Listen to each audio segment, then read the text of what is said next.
¿Qué tan al tanto el Jurado Nacional de Elecciones propone realizar de aquí al día de las elecciones 4 debates? ¿Qué tan importantes considera usted que son los debates?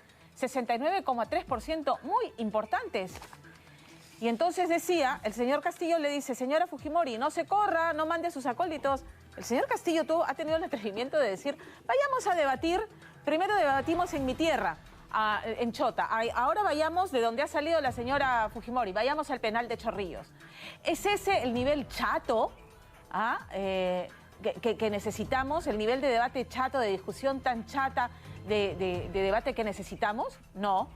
Necesitamos que ambos candidatos se sometan a una organización formal, un debate en el que porque ambos tienen que hacer precisiones en su plan de gobierno. Pero conversemos de esto con Luis Benavente, porque estos son los resultados. Ha estado poniendo Mariori, nuestra productora, el resultado de intención de voto, y vemos no solamente que la brecha se acorta, sino que quien está perdiendo importantes puntos es el señor Pedro Castillo, que hoy tiene 34,2%, la señora Fujimori 32%, y aún hay un importante grupo que señala que votará en blanco o nulo, 18,5%, y los indecisos 15,3%. O sea, entre ambos suman un porcentaje elevado que seguramente en las 3 semanas por venir definirán de alguno u otro modo. Luis, ¿cómo estás? Buenas tardes, bienvenido. Buenas tardes, Pamela. Ya tenemos 3 encuestas que lo que señalan es que empieza la distancia entre ambos candidatos a acortarse. ¿Podemos hablar de una tendencia, Luis, en este caso? Sí, en sentido estricto, en el caso de Datum, sí podríamos hablar de una tendencia, porque para una tendencia se requiere un ciclo de 3 frecuencias. Ya. Y Datum ha presentado 13 encuestas y entonces ya esa curva muestra una tendencia. Las otras encuestadoras han presentado 2 encuestas después de la primera vuelta, pero digamos que si correlaciono todas las encuestadoras, en general diríamos que hay una tendencia.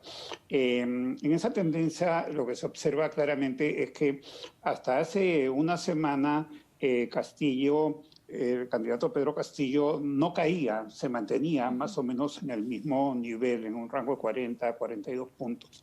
Y que Keiko iba subiendo poco a poco, ¿no? Pero en la última semana sí, algunas encuestas muestran una caída de Castillo, 2 puntos en el caso de CPI, 6 puntos en el caso de IEP, muestran una caída y continúa la subida de Keiko, ¿no? Y creo que eso se da por 2 factores, básicamente, ¿no? Digamos, uno es que hay un enfrentamiento de antis. La cancha está trazada entre el antifujimorismo y el anticomunismo. Que sea correcto o que no, eso es otra cosa, pero tal como está planteado el debate, la discusión y tal como se ha trazado la campaña, es más o menos eso, ¿no? Entonces, ¿eso qué significa esa reducción? El que se haya reducido la distancia entre los dos. Que, digamos, el anticomunismo ha ido creciendo un poco y el antifujimorismo ha ido reduciéndose, dado que hay un dilema con 2 opciones y no más. Pero la otra razón, Pamela, es el tema del debate. Y yo diría no tanto por el debate mismo, sino por la actitud de ambos candidatos frente al debate. Mientras Keiko quiere debate, mientras hace un largo viaje para buscarlo en Chota, con huaicos y todo, Castillo, pues más o menos se le veía que evadía el debate, ponía las reglas de juego, etcétera, ¿no? Y claro, en el discurso dice que sí al debate, pero sus representantes ponen trabas, en fin, ¿no? Y eso es algo que le está pasando la factura a Castillo, ¿no? Y eso lo tenemos en nuestros antecedentes electorales. Andrade, el año 2002, evadía el debate con Castañeda y eso le significó una caída muy fuerte que al final tuvo que aceptar el debate y finalmente ganó Castañeda, ¿no? Entonces, yo creo que ese tema está jugando en contra de Castillo. Yo creo que él debería decididamente ir al debate y no evadir lo que es la imagen que está proyectando. Lucho, independientemente... Sí, de acuerdo.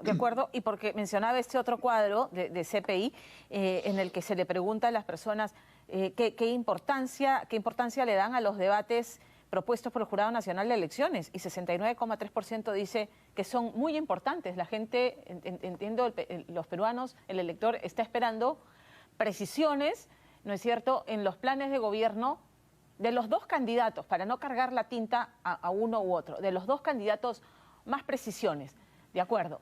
Sin embargo, el discurso de Pedro Castillo es uno en las plazas, ¿no?, más radical, más de arenga, sin mucha propuesta concreta, ¿no? Son ideas marco, pero sin propuesta concreta, y cuando se le entrevista no sustenta nada. Y quien habla muchísimo, y lo hace a través de las redes sociales y con videos que se están viralizando, es el señor Cerrón. Entonces, además de no querer debatir, está esta mochila que se está convirtiendo en un lastre del señor Cerrón, que tiene protagonismo como si el candidato fuera él. Sí, y esto es uno de los motivos, este es uno de los motivos por el cual Castillo está perdiendo espacio muy rápidamente. Él comenzó la carrera por la segunda vuelta con 15 a 20 puntos de diferencia. Así es. Era el Y EP le daba 20 más, puntos de diferencia, ahora le da 6. claro, era el favorito, pero además muy pocos veían la más mínima opción en Keiko. Y eso se notaba en los mercados, ¿no? El dólar que se disparaba, la bolsa que caía, etcétera, ¿no? El tipo de cambio, etcétera. El riesgo país subía y eso estaba muy, muy claro, ¿no? Pero luego ha venido esta dinámica de campaña en la que Castillo está cometiendo muchos errores. Y Keiko, yo diría que se corrigió, porque las 2 primeras semanas después de la primera vuelta estuvo muy floja en su campaña, no tuvo ningún elemento diferenciador, todo. No creo que tampoco ahora sea una campaña brillante, pero sí, digamos que ha manejado algunos elementos claves de campaña en estas 2 semanas que le favorecen en este dilema en que se han puesto los peruanos, ¿no? En que muchos peruanos pueden estar en estado de shock, estar en pánico, porque ambos pueden generar temores muy grandes en los adversarios y esos temores son argumentos de campaña negativa para cada uno de ellos. Ahora, hay un cuadro que también quiero comentar contigo. ¿Tiene usted preferencia por alguno de los dos candidatos presidenciales, Pedro Castillo o Keiko Fujimori?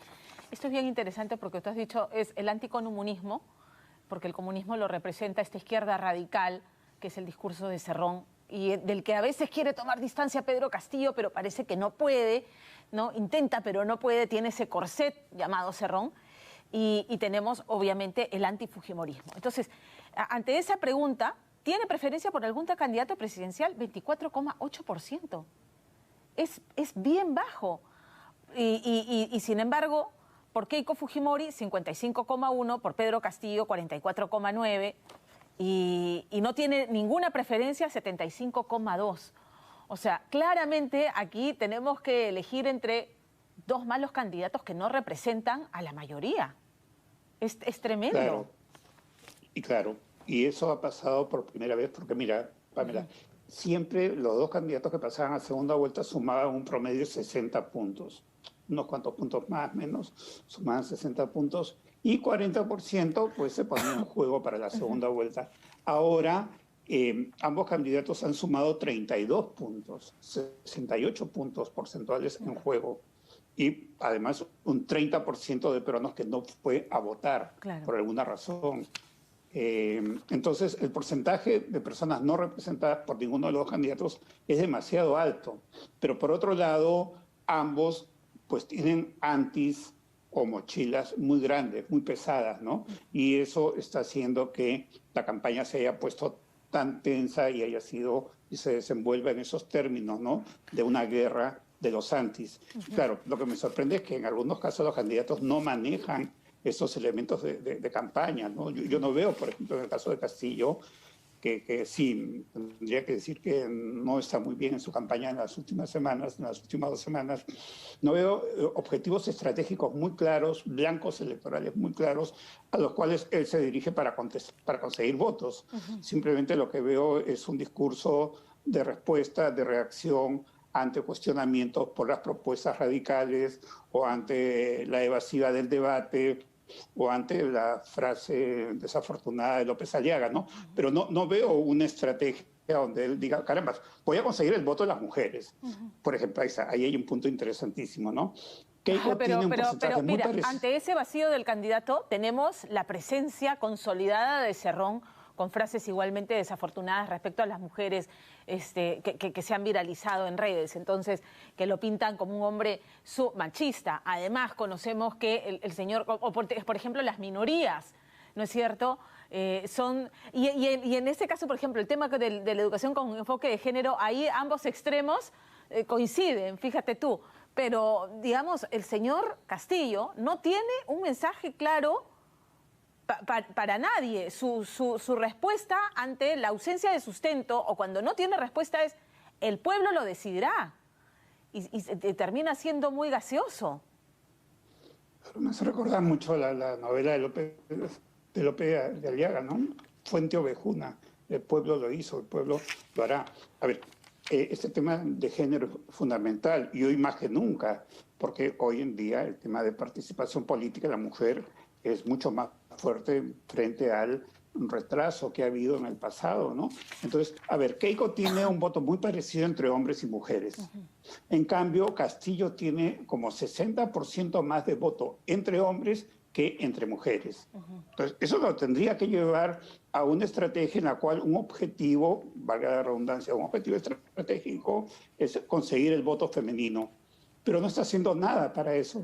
Y en ese sentido es que las campañas fallan porque no están guiadas por objetivos estratégicos concretos, porque hay un solo objetivo finalmente, que es conseguir votos. Y Castillo no está haciendo algo para conseguir votos, simplemente tiene los votos que encontró sentado en un banco y que le cayeron más con suerte que con estrategia. Dos preguntas finales, una relacionada directamente a lo que acabas de decir. El discurso de polarizar, de buscar al enemigo o de colocar como el enemigo a los ricos, a los empresarios, ¿no?, a la clase pudiente versus los pobres. ¿Ese le va a seguir funcionando más a Pedro Castillo? Y la segunda es, este bolsón de indecisos y de los que dicen votar blanco viciado son 33,8%. Históricamente, ¿es lo más alto que hemos registrado? Entiendo que sí. Y digamos, también históricamente, finalmente, ¿cómo resulta ya en las urnas? ¿Cuál es el mínimo o qué expectativa hay respecto a la reducción de estos dos bolsones? Sí, es un porcentaje bastante alto, ¿no? Entre el blanco, viciado, no voy a ir a votar, no sabe, no tiene, en fin, si juntamos no quiero todo votar eso, por ninguno de los dos, me resisto a votar por Keiko, no lo haría nunca, ¿no? Mi voto de conciencia es no voto por ninguno de los dos. Estamos en un 34%. Y a eso yo le sumaría otra cosa que es el voto móvil, el voto volátil, el voto inestable, el voto que pasa de aquí para allá, el voto saltimbanqui, de alguna manera, ¿no? El que se Porque decide en en la Perú cola. no hay... Sí, y con eso ya estamos en 40% de indecisos, por decirlo de alguna manera. Aunque en sentido totalmente estricto no son indecisos, pero digamos, sí podría decir que es un 40% del voto disponible. Es demasiado voto, es muchísimo, ¿no? Sí. En general, los peruanos, por falta de cultura política, por falta de interés en la política, y en general es nuestra idiosincrasia, ¿no? Dejamos las cosas para el final. Si hay un nuevo plazo para renovar el brevete, la mitad de peruanos va a esperar el último día. Así somos los peruanos, ¿no? Y en el caso del voto ocurre lo mismo, lo dejamos para el final, ¿no? Ahora, esa es una situación muy tensa, donde la gente cada vez en mayor medida, en mayor proporción, se ve en la necesidad de tener que decidir, ¿no? Y el hecho de que haya temores que pueden generar los dos candidatos va a ser el gran motivador de voto para que mucha gente vaya a votar y el ausentismo baje radical. ¿No? Yo creo que estamos ya en una dinámica de campaña de ese tipo. Y por eso, para terminar, la primera pregunta era este discurso que permanentemente manejan Cerrón y Castillo, que en verdad son uno, del enfrentamiento de ricos y pobres. ¿Le va a seguir funcionando ya en esta última etapa, porque ya entramos a las 3 semanas finales? Sí, la polarización puede funcionar, ¿ya? La polarización, o podría funcionar. La polarización funciona en campaña. A ver, un político peruano que ha tenido mucha habilidad para hacer campaña era Alan García. Y cuando competía con Lourdes Flores, la arrinconó diciendo que era la candidata de los ricos. Y con ese concepto único, polarizó al extremo y ganó. Listo, y se puso al medio de esa confrontación, ¿no? Pero hay otros elementos en juego, ¿no? El caso de Castillo, que está polarizando, y de Venezuela en este discurso de Cerrón. Y sabemos cómo se vive en Cuba y en Venezuela ahora. Entonces, digamos, este ingrediente creo que es el que más temor y rechazo genera. Claro, porque exactamente, ¿no? Y además, Pamela, hay 1 millón de venezolanos que están haciendo propaganda en este momento en el Perú. Es una micro campaña espontánea, porque ellos, a ver, voy a usar una palabra bien exacta y bien fuerte, odian el régimen de Maduro, que los ha empobrecido, que les ha hecho perder sus raíces, que han perdido el arraigo, que han tenido que salir a vender caramelos. Y no es que estén haciendo campaña pro-Keiko, están transmitiendo la experiencia de por qué vinieron cientos, miles de ellos caminando con lo que podían cargar en las manos. Y es 1 millón de venezolanos. Es un testimonio personal. Claro. Y es 1 millón de venezolanos que están en contacto con varios millones de peruanos que están cerca de ellos y que espontáneamente, sin un interés grande, están dando opiniones respecto a la política peruana, ¿no? Entonces, el enfrentamiento de los ricos versus los pobres queda muy corto como estrategia de campaña frente a una agenda mucho más amplia y compleja de preocupaciones de los peruanos respecto a esta campaña. Por eso es que ese enfrentamiento, esa polarización no les da resultados, porque no es un enfrentamiento de ricos contra pobres, no es así como lo ve una gran mayoría de peruanos. Lucho, muchísimas gracias. Esta conversación ha sido... Gracias por la invitación, Pamela. Ilustrativa. Gracias, buenas tardes.